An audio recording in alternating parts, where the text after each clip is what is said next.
Hello everyone, आज है 14 अक्टूबर और आज इस वीडियो में हम बात करने जा रहे हैं कुछ अलग अलग कंपनीज के बारे में। Hyundai का आईपीओ भी आ रहा है, उसके बारे में भी हम डिस्कस करेंगे। लेकिन उससे पहले अगर आपने अभी तक चैनल को सब्सक्राइब नहीं किया तो प्लीज़ अभी इसे सब्सक्राइब जरूर कर लीजिएगा। तो सबसे पहले बात करेंगे Hyundai के आईपीओ को लेकर, क्योंकि कल इसका आईपीओ ओपन होने वाला है और देखा जाए तो काफ़ी बड़ा आईपीओ है ये, बहुत बड़ा आईपीओ। लेकिन उसको सब्सक्राइब करने से पहले कुछ चीज़ें जाननी ज़रूरी है, क्योंकि देखा जाए तो इस आईपीओ में अगर आप देखोगे तो बहुत सारा पैसा रेज होने वाला है। आईपीओ 15 अक्टूबर से 17 अक्टूबर तक चलने वाला है ये, और प्राइस बैंड जो रखा है वो काफ़ी हाई रखा गया है। 1960 रुपये के आसपास का प्राइस यहाँ पर रखा गया है। और आईपीओ साइज़ अगर आप देखते हो यहाँ पर तो काफ़ी बड़ा है, तकरीबन 27,800 करोड़ रुपए का ये इतना बड़ा आईपीओ साइज़ है। और कंपनी अगर आप देखोगे तो आईपीओ के ज़रिए जो पैसा रेज होने वाला है, यहाँ पर दिक्कत ये है जो मुझे लगता है वो ये है कि जो भी पैसा आएगा उनमें से 1 रुपया भी कंपनी में री इन्वेस्ट नहीं होने वाला है। सारा का सारा पैसा चला जाने वाला है कोरिया, ठीक है। कंपनी में इंडिया में कोई पैसा नहीं लगने वाला है उसका। तो ये थोड़ी बहुत दिक्कत मुझे लगती है। और यहाँ पर अगर आप देखोगे तो कंपनी में अगर आप प्रोफाइल देखो देखो अगेन Hyundai बहुत बड़ी कंपनी है, काफ़ी बड़ा मार्केट शेयर इंडिया में वो रखती है। और चाहे वो पैसेंजर व्हीकल्स की बात करें हम, या फिर चाहे हम बात करें एसयूवी सेगमेंट में देखो, या फिर अलग अलग सेगमेंट में अगर आप देखो, कंपनी बहुत बड़ी है। कंपनी अच्छा खासा प्रॉफिट भी करती है। अगर आप कंपनी के दिसंबर 2023 का अगर आप देखो एनुअल सेल्स देखोगे तो बहुत ज़्यादा है। इंस्टॉल कैपेसिटी एनुअल मतलब सेल्स देखते हो तो काफ़ी ज़्यादा यूनिट्स इन्होंने बेचे भी है। और इनके जो नंबर्स है वो लगातार बढ़ ही रहे हैं। डिटेल में कभी बात करेंगे उसके बारे में भी, फाइनेंशियल उन सबको लेकर। और लेकिन जो मेन चीज़ जो मुझे यहाँ पर लगती है वो ये है कि भाई साहब इन्होंने जो डिविडेंड पे आउट करा है वो बहुत ज़्यादा पे कर दिया। अगर आप देखोगे तो इस बार इनका जो इंडिया यूनिट है उन्होंने 10,780 करोड़ का डिविडेंड पे आउट करा है फाइनेंशियल 2024 में, जो कि बहुत ज़्यादा है ये। क्योंकि 2023 में इनका जो डिविडेंड पे आउट था वो 4,600 करोड़ का था, ठीक है। और उससे पहले 2022 में ये 1,1500 करोड़ का था। तो एकदम से कंपनी ने बहुत सारा पैसा डिविडेंड के थ्रू निकाला। इतना डिविडेंड निकाला कि जितना इन्होंने अगर फाइनेंशियल 2024 में प्रॉफिट भी नहीं करा था। 2023 और 2024 दोनों का मिला के जितना प्रॉफिट था उतना इन्होंने डिविडेंड के थ्रू निकाल लिया यहाँ पर, जो कि अगेन ये भी एक अच्छा साइन है। क्योंकि अभी अगर आप देखो तो बड़ी बड़ी ऑटोमोबाइल जायंट्स जो हैं वो पैसा री इन्वेस्ट कर रही है टेक्नोलॉजी को और बेहतर बनाने के लिए, ईवी में पैसा लगाने के लिए, तो अलग अलग मॉडल्स लॉन्च करने के लिए। लेकिन यहाँ पर भाई साहब इन्होंने एक ही साल में 10,700 करोड़ का डिविडेंड निकाल लिया, जो कि नेगेटिव चेक मतलब फैक्टर यहाँ पर ज़रूर है।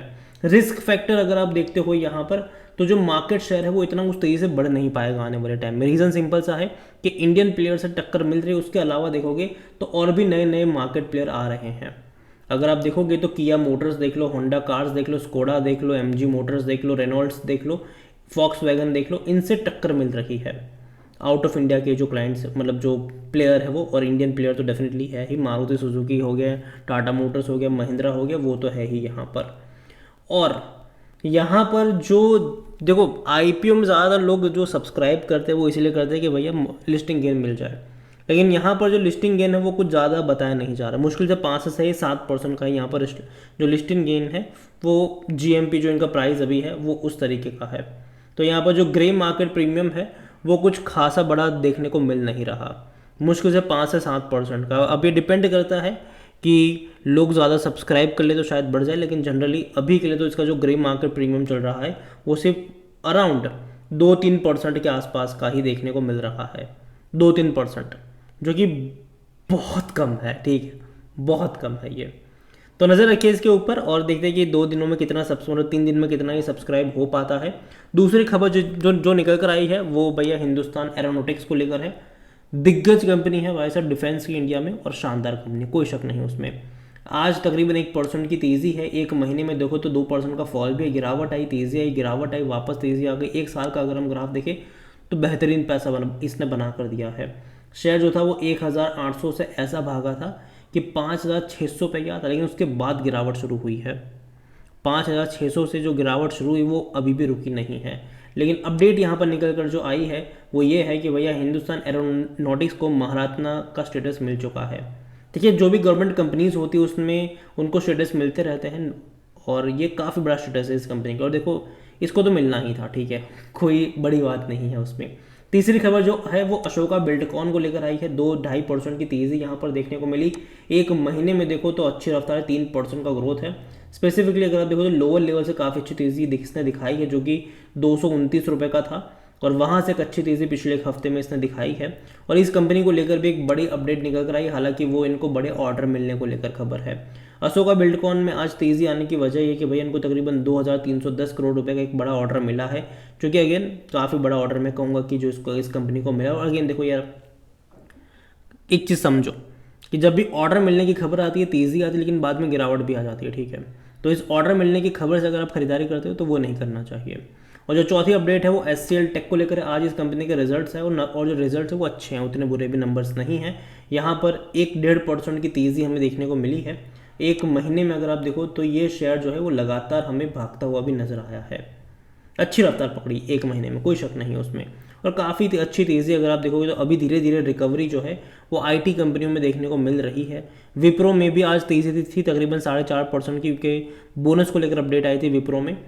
इन्फोसिस भी धीरे धीरे अगर आप देखो तो तेज़ी पकड़ ही रहा है, और SCL भी देखा जाए तो इसने भी अच्छी रफ्तार पकड़ी है। एक साल में देखो तो पहले एक बड़ी रफ्तार आई थी, फिर बाद में बड़ी गिरावट भी इसने दिखाई, फिर उसके बाद जो तेज़ी शुरू हुई वो काफ़ी अच्छी रफ्तार है। एक साल के सबसे हाईएस्ट प्राइस पर है, एक साल ही क्या 5 साल के सबसे हाईएस्ट प्राइस पर है, 5 साल ही क्या अब तक के सबसे हाईएस्ट प्राइस पे अभी ये SCL टेक का शेयर ट्रेड कर रहा है।